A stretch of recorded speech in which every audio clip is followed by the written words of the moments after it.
drejta për të protestuar është një e drejtë që njihet në çdo vend të botës,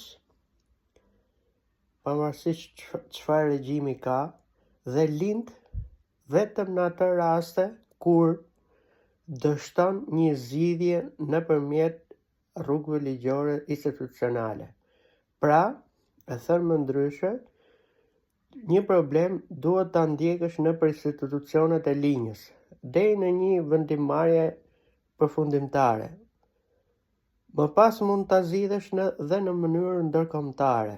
Pra e drejta është dhe brenda vendit dhe jashtë vendit.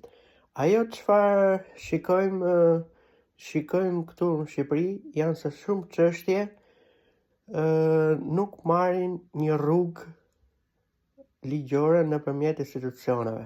Kjo është diçka akoma dhe më e rëndë dhe e deformon një protestë shumë gjatë kohës që kryhet.